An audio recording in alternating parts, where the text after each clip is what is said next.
The breaking news on this Friday evening, a new Mueller-related story, and this one calls into question the judgment and performance of Bob Mueller's boss, Rod Rosenstein. It's a new story, hot off the presses of the Washington Post, and it accounts for a time when Mr. Rosenstein was trying to save his job. You may remember that New York Times account about him wearing a wire. You see the headline in the Post, "I Can Land the Plane, How Rosenstein Tried to Mollify Trump, Protect Mueller, and Save His Job." The Post reporting that as Rosenstein made that desperate effort, or at least tried to resign with dignity, he began, by one account, getting teary-eyed as he had a call with President Trump. Well, right before that, you see right here, it says he had a meeting with Trump's chief of staff, and he tried to defuse that volatile situation over the reports that he may have talked about wiretapping the president. He told the president, look, I'm on your team.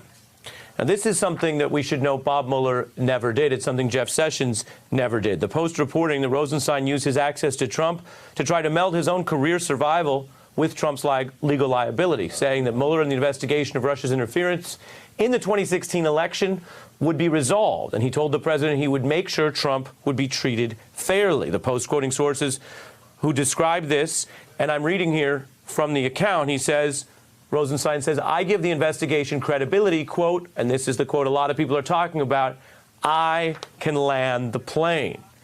Now, the bottom line is that Donald Trump, according to this new blistering account in the Washington Post, left that meeting telling folks that he felt, that Donald Trump felt, that Rod Rosenstein was on his team. Now, this story tonight is more than palace intrigue. This is a story about how the entire Mueller probe was wrapped up, about whether Rod Rosenstein was the right person for the job, or, according to another person who's quoted in this story, someone you may have heard of, MSNBC analyst Matt Miller, says that it shows Rosenstein was just too weak to stand up to Trump. And one more point before I go out to our panel on this breaking news. Rod Rosenstein, according to the Washington Post account, also tried to assure Trump near the end of the road that he was not a, quote, target of the probe. Of course, if you've heard about the Mueller report, it deeply investigates and probes the criminal evidence against Donald Trump on a range of obstruction cases, meaning as a normal citizen, he certainly would be considered something in the area of a potential target. Rosenstein does deny aspects of this story. He says in a new statement, and that's how you know it's a big story, because Rosenstein's speaking on the record. He says in a new statement that he just told Trump what he tells everyone, that he would try to resolve this probe fairly and expeditiously. But telling people who are the subject of the probe that you are or not a target would seem to go beyond what Mueller had done and what Mueller wanted. It also raises fresh questions about some of the big mysteries in this case. Maybe Donald Trump wasn't feeling that much heat to sit down for an in-person interview with Bob Mueller if he thought Rod Rosenstein was his employee and on his team. Let me get out to our great guests tonight. I am joined by Gene Rossi, a former federal prosecutor, Katty Kay from the BBC, and Matt Miller, who, as I mentioned, is not only a former DOJ official under the Holder Obama administration, but also is quoted directly in this piece. The Washington Post wanted your view, and so do we, Matt. What does it all mean?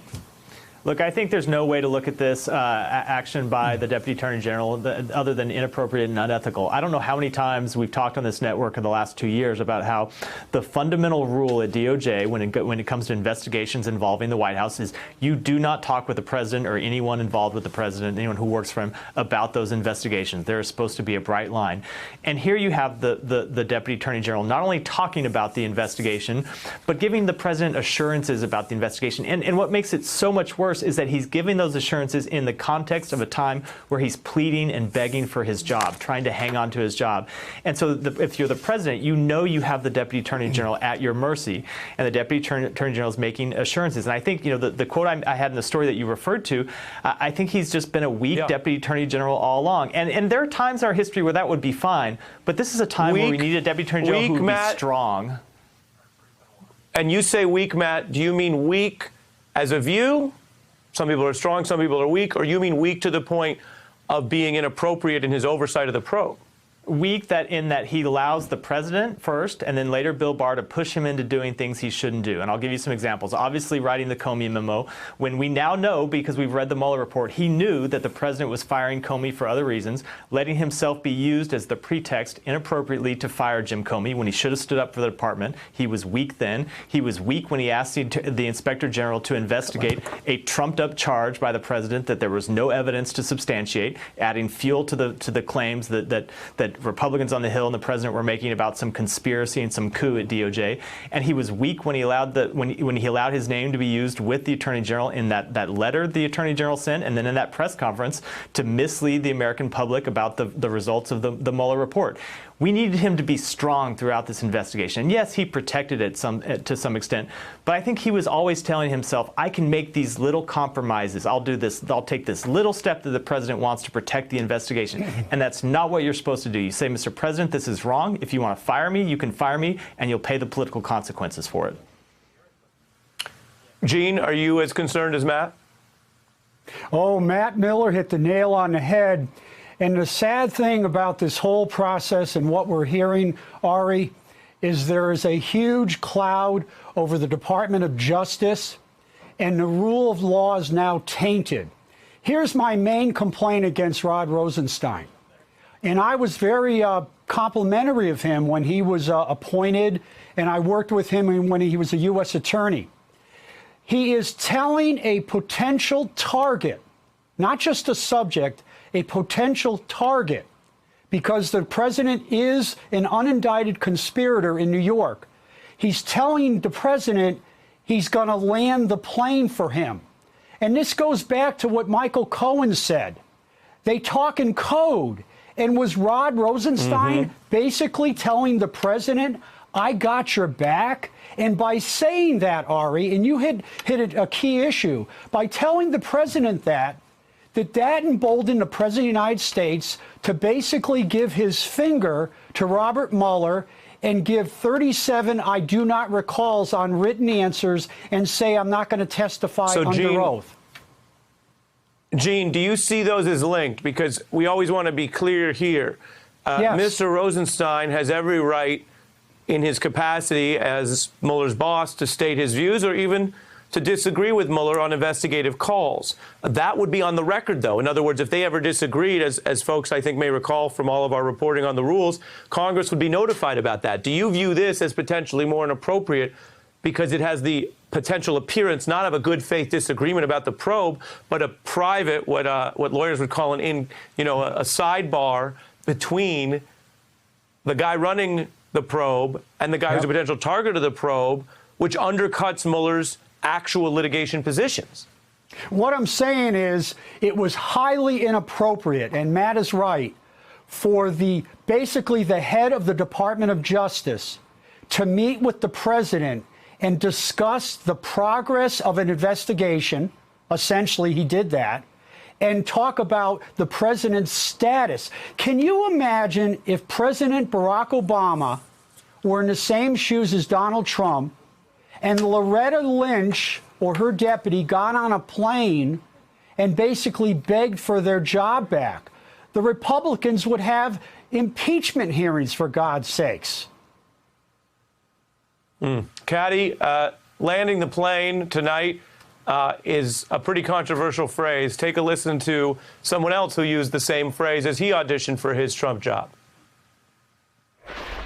Has anyone in the White House seen any of the report? You know, I'm not going to, as I say, I'm landing the plane right now. And, I've been willing to discuss my letters and the process going forward. Caddy? Yeah, it did make you wonder whether there was a memo going around DOJ that the way to satisfy the president is to use this phrase, landing the plane.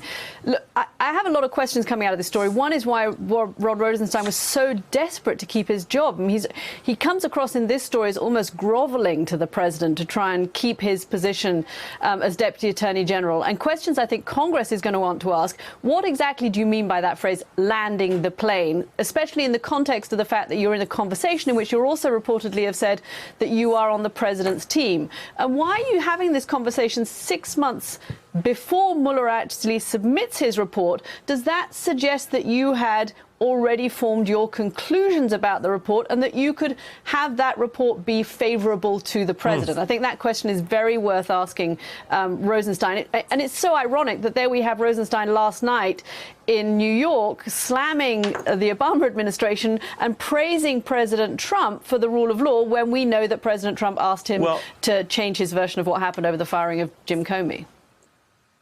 Like the good reporter you are, you're all over the details. We have that. So let's play that and get your analysis of it. This was Rod Rosenstein making other waves, as you say, Caddy, last night. Some of the nonsense that passes for breaking news today would not be worth the paper it was printed on if anybody bothered to print news these days. One silly question that I get from reporters is it true that you got angry and emotional a few times over the past 2 years? Heck yes, didn't you? Now, some critical decisions about that Russia investigation were made before I got there. The previous administration chose not to publicize the full story about Russian computer hackers and social media trolls and how they relate to Russia's broader strategy to undermine America. Thank you. Caddy? Yeah, I mean, look, it was a newsworthy speech because there was Rod Rosenstein being so defiant and in several instances, again, a little bit doing what I think we're hearing him having done in this Post report, which is speaking in a way that he knows is going to curry favor with the president, talking about the fact that in journalism the rules of evidence don't apply. That's pretty rich coming from an administration where the Washington Post has accounted several thousand incidents of the president not actually telling the truth. It happens in Trump's world that people seem desperate to curry favor with him, almost to a degree that they seem afraid of him and the impact he can have on their lives.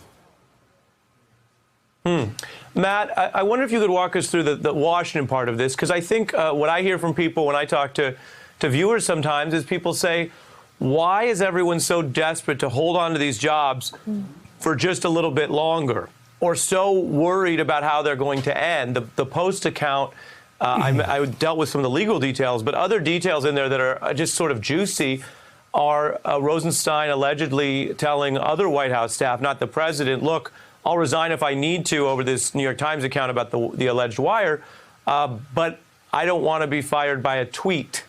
I don't want to go out with a tweet. Matt, you may recognize clearly Rod Rosenstein, a big fan of classic Cypress Hill, basically saying, I ain't going out like that.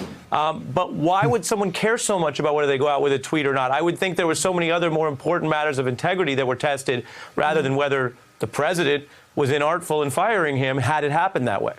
It is the question that has baffled, I think, me and obviously you and lots of other people about not just Rod Rosenstein, but everyone in this administration, that they seem so worried about the president's attacks on them rather than doing the right thing and then letting the American people judge whether they've done the right thing or not. I thought all along when Rod Rosenstein was being pressured by the White House, first on the Comey firing, then with all the times the president was attacking the investigation, attacking the Justice Department, when he's talked to him about it privately, Rod should have said privately to the president, Mr. President, I'm not going to talk to you about this investigation. If you want to fire me, fire me. When he attacked him publicly, Rod should have stood up for the department and said, you know what?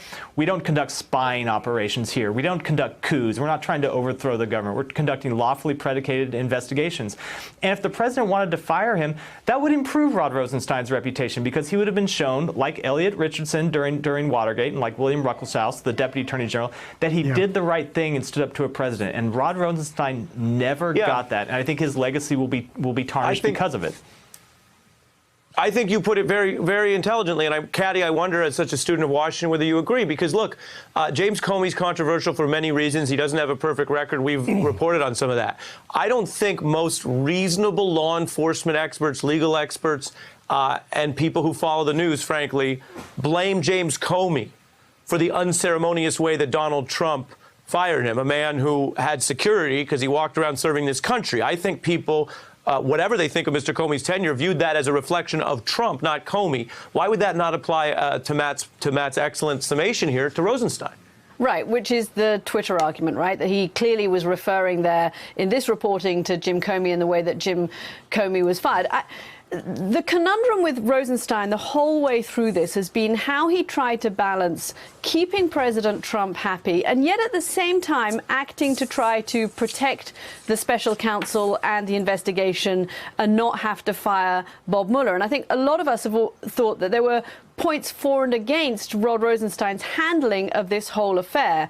Between last night and today's reporting in the Washington Post, I do think it gives a slightly different interpretation of the way, and you know, Matt's suggesting that he's, you know, picked up on this all the way along, but I think we see a different interpretation of the way Rod Rosenstein handled himself, which is that he was desperate to keep Donald Trump happy above all, to the extent that he puts himself in what must be a certainly precarious position by saying, I'm on your team over this, and having this conversation that he should not have been having if he was an independent Deputy Attorney General with the President, talking about him being a subject, and the semantics of subject and target we can dispute later, but having the conversation he had is clearly inappropriate.